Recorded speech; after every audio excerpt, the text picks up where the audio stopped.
This mini chocolate fudge cake is so yummy. The chocolate just melts in your mouth. You're gonna love this cake if you're more of a fudgy or a brownie cake lover.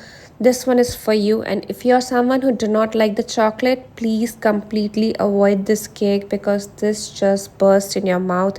The chocolate flavor is everywhere. You would not be tasting anything but chocolate in all the forms. So this recipe is very simple, very few ingredients. All the ingredients would be mentioned in the description with the quantity. I have the same old flour, the cocoa powder, 2 eggs, granulated sugar, the baking soda, the baking powder, oil and milk. In this video, I will also tell you how you make the regular sponge cake into a fudge cake.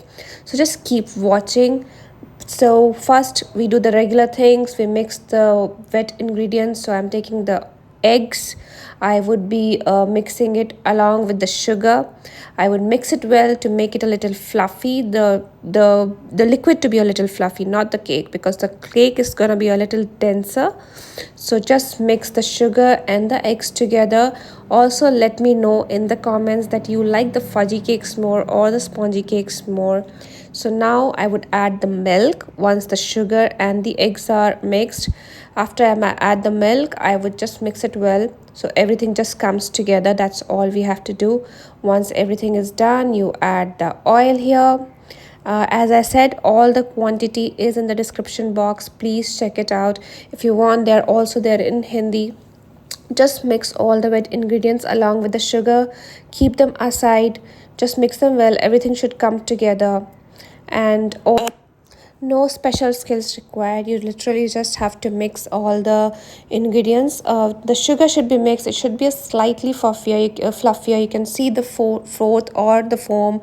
And now you can just sift your flour and your cocoa powder here. I am not adding the baking soda and baking powder yet, and I'll tell you why. Now we have to mix it slowly. The difference between the fudgy cake and the sponge cake is the mixing technique after you add the dry ingredients, and that is over mixing. So if you over mix your cake won't be as spongy or as fluffy. It would be slightly denser. So that's why I'm mixing it slowly to get that dense texture, to get the fudge. And after this, after I've mixed everything together, all the dry ingredients and the wet ingredients, is when I would be adding the baking soda and baking powder.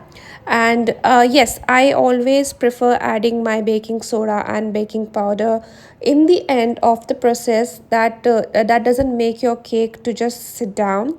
It generally sits down if you mix the baking soda or the baking powder a lot. So another way of making your cake denser or fudgy is adding a very little baking soda, baking powder, not soda.